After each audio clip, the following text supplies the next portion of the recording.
Wouldn't it be great to have a meal that's prepped and ready to go as soon as you're ready to eat? Well, that's what Let's Prep is all about. A little bit of time in the kitchen is going to save you a lot of time later on. So, I'm your host, Donal Skehan. Let's prep.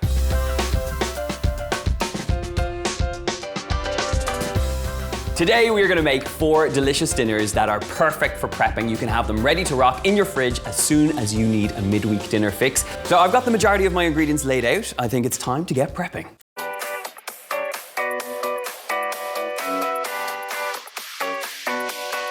Now, pepperoni pizza pasta is a big hit in our house. Very simple to make. We're gonna start off with our pan nice and hot.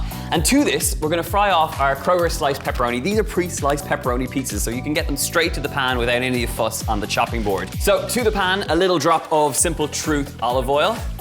As soon as that comes up to temperature, we're gonna get in there with our pepperoni pizza slices. And you're gonna cook these literally for a minute or two. So as soon as they start to kind of crisp up, I'm just gonna transfer them to a plate. And you can see those lovely rich red oils. There's what's gonna flavor up the base of this gorgeous pasta dish. Now, with the pan still nice and hot, we're gonna get in there with our onions and our meat.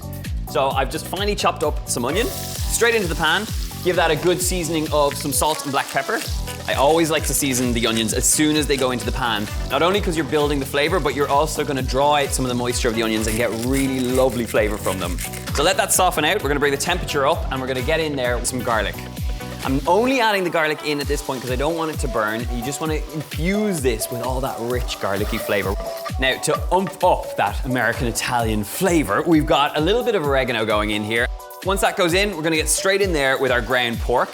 So as soon as it goes in, just break it up with that wooden spoon. Don't be obsessed with getting it into tiny, small pieces. You want meaty chunks in throughout this pasta sauce. Okay, this is now in good shape. We've got crispy bits of meat. They're in nice kind of chunky bits, so I'm just gonna drain off a little bit of that fat into a bowl. I don't want it to be greasy as you dive into this pasta, so just take out about 2 tablespoons of the fat will do. Now, the cheats aspect of this dish is that we're using a store-bought sauce. Don't be ashamed of this. This is a great little cheat in the kitchen and it's gonna get you dinner to the table in a lot less time. So, this is the Simple Truth organic tomato and basil sauce, and I'm gonna pour it straight in. And the beauty of this means that you don't have to spend another 15 minutes reducing down that tomato sauce. It's there and it's good to go. So, stir that through. And then to this beautiful meaty sauce, we're gonna add our Kroger pasta penne straight into the pot. Give it a good stir.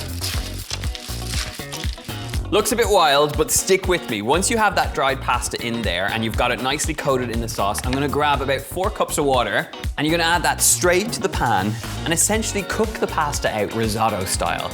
So it takes a little moment just to bring that up to temperature, and then you could pour yourself a glass of wine, you could take a little moment in the kitchen, but you're basically gonna cook that pasta out until it's al dente and it's soaked up all that water. We're gonna transfer this out into a baking dish, grab up some mozzarella, and rather than slicing this into big chunks, we're just gonna tear it with our hands, and we're just gonna get nice little torn bits of mozzarella across the top here. I'm just gonna get in there with all those gorgeous pepperoni pizza slices, and you kind of wanna nuzzle these under the cheese so as it melts, it kind of coagulates with all that gorgeous cheese. So we're gonna stick it under the broiler and cook it until that mozzarella turns beautiful and bubbling. Let's get it in the oven.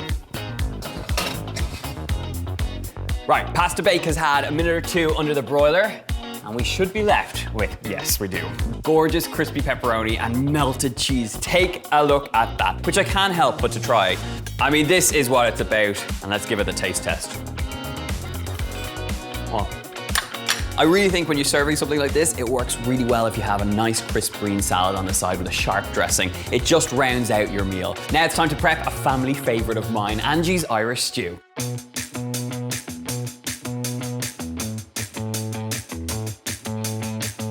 This is a classic Irish dish that I grew up with. Angie looked after me when I was a kid growing up, and she made one of the best Irish stews I ever came across. And it all comes down to browning off your lamb. So I'm using some Simple Truth lamb, which I've just seasoned up, and I've browned it till it goes nice and golden. And now all you gotta do is transfer this out onto a plate. The beauty of browning it off like this is that you are building the flavor in the dish. And you'll notice in the bottom of the pan, I've got loads of little brown bits. That's where the flavor comes from. When you start adding the stock, all that gorgeous browning action will make all the difference to your flavor.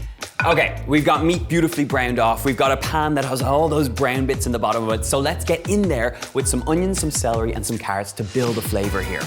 Now, when it comes to stew, especially an Irish stew, I like a rough and ready stew. I don't want finely chopped action here. So I'm just giving nice chunky slices to my carrots. I want them to hold their shape as they stew down. Carrots, celery, onions, we are good to go in the pot. So drop in a little bit of oil. And for good measure, and for a bit of Irish comfort, a tiny touch of butter. So to the pot, in with the celery, carrots go in, and don't forget about those onions. You kind of think with stews, sometimes it's complicated, but this is really it. This is the bones of this great recipe. And once you have softened these down, meat goes back in, a little bit of stock, and our potatoes. And don't forget to season. Always really important. As you add your kind of base veggies in, season as you go. A little bit of salt, and a little bit of black pepper. Right, veggies are softened down, so at this point, you're gonna go straight back in there with our browned off lamb. And any of the juices that have come out as they've been resting, make sure they go in too. To bring that depth of flavor, I've got a bay leaf or two going straight in. Right, to this mix, we're going straight in there with some Simple Truth organic beef stock, which is gonna give a really great depth of flavor to this dish. It's about 4 cups here. Give it a stir and we're gonna bring this up to boil. Now, as this comes up to temperature, it is important. In fact, it is imperative not to forget the potatoes, because what would an Irish stew be without the potatoes? So I've peeled these and sliced them into chunks. This is a good little tip. We're just gonna take time, as this comes up to temperature, to place these in and around. Now, Irish purists will not be happy with this, but stick with me, it works. Once you've layered all those potatoes in, and it's starting to look pretty like this, a few little slabs of butter just placed over the top is gonna finish these potatoes beautifully. Just before it's finished cooking, we're gonna take the lid off and turn up the heat and allow those potatoes to brown off. You should be left with tender lamb and beautifully browned potatoes. Don't forget to season with a bit of salt and pepper. Okay, this is now ready to go. So I'm gonna pop it in the oven. It's gonna cook out for 1 hour and 30 minutes. And the beauty of that kind of slow cook means that you have more time to meal prep as it cooks away. So we'll check it in about 1 hour and 30.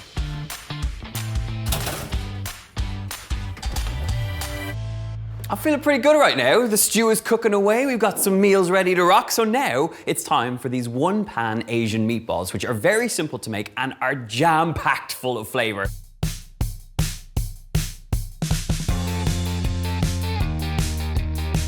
I've got some ground pork. To this, we're gonna add in a little bit of garlic, some ginger, some spring onions. We're gonna add a touch of 5-spice powder, this wonderful heady spice mix of cloves and cinnamon and star anise, and it is a powerhouse of flavor.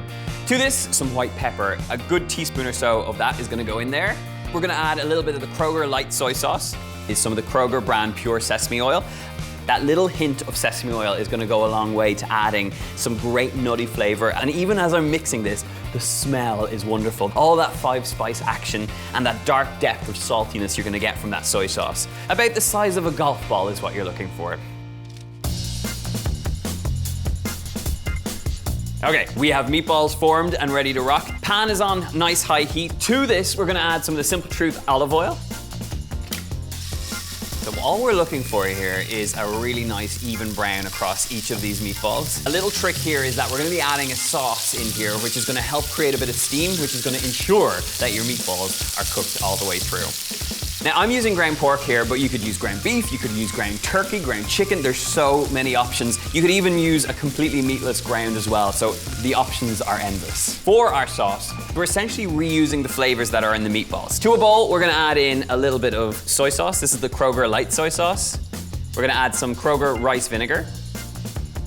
We've got a generous dollop of sriracha chili sauce. And to bring the sweetness and find the balance in this sauce, we've got a generous amount of brown sugar going in here too.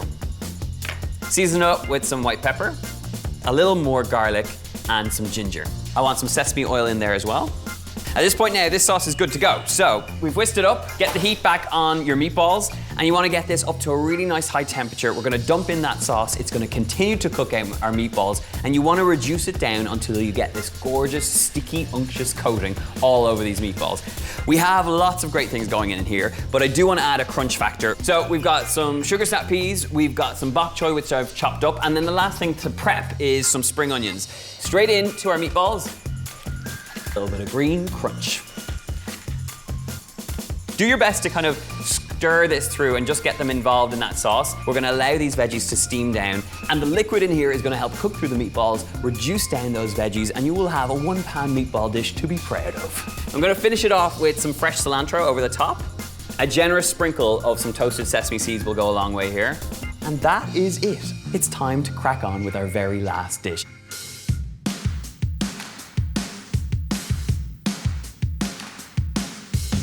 This next salad is super simple to make, and it involves that wonderful spice you get from sriracha with a sweet and sticky sauce and lots of crunchy vegetables. We've got brown chicken, which I've just been browning off in a wok. To this, we're gonna make a sticky sweet sauce. So we need a heck load of sriracha sauce. A little bit of spice goes a long way here.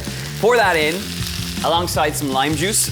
And to this, we wanna make sure we get all those aromatics in there as well. So I've got the lime zest going in, a little bit of finely chopped ginger. You've got the sourness of the lime juice, you've got the spiciness of the sriracha sauce, and to balance it out, I wanna get in there with some Simple Truth organic raw honey.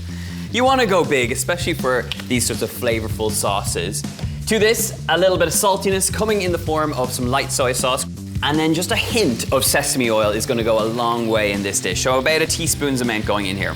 Give that all a good stir. You want to simmer this down for about 5 minutes, just until that sauce starts to take on a life of its own and wraps itself around the chicken. It should be thick and it should be sticky. To the bowl, we're gonna add some red cabbage. Then we've got some julienne carrot. And then I've got some Simple Truth baby kale, and I just want a few handfuls here. And I'm only gonna add about like half of a red pepper going in. As thin as you can with a nice sharp knife. I think when people talk about having a balanced diet, it's all about eating the rainbow, all those great colors coming together. And I think this bowl is a great example of just that. I'm gonna give it a tiny drizzle of some sesame oil. And at this point now, I just wanna get in there with some herb action. So I've got some cilantro, and I'm just gonna pick this in, just nice torn handfuls of leaves, and then just get your hands in there and give it all a good toss. And then we're gonna add that chicken right on top while it's steaming hot. And it is the kind of salad that you wanna eat straight away because it will tend to wilt down that baby kale. But if you wanted to meal prep this, the chicken can be made separate and the salad can be made separate. And then when it comes to serving dinner, you just combine the whole thing hot. We have lots of great things going in here, but I do wanna add a crunch factor from some cashews. And last but not least, some edamame beans. These are a nutrient powerhouse, which are really great to add into a salad like this. We have our chicken looking good at this point. So you can see now it's completely coated. That sauce has reduced right down, and you're left with these tender chicken pieces in this gorgeous, sticky, spicy sauce. So all I want to do to finish this off is add our salad nicely tossed to the salad bowl. You want a good, even distribution of all those great ingredients. So you're getting crunch, you're getting greens, you're getting all that good stuff going on. And then to finish it off, you want to make sure that you get in that hot, sticky chicken over the top. Now, to finish it off, a little sprinkle of toasted sesame seeds are gonna go a long way. And I can't resist but have a few more little leaves of cilantro. They're just gonna add a really nice fresh pop here. There you go, a salad to be proud of and some really great meal prep ideas and inspirations. These are recipes that will save you time in the kitchen. Meal prep is all about that, so I hope you develop the meal prep mindset and save a little bit of time in your kitchen. Thanks for joining me on this episode of Let's Prep. Leave a comment letting us know what you'd like to see in future episodes and if you have any meal prep tips of your own. And remember that a little bit of time spent in the kitchen is going to save you a lot of time in the long run.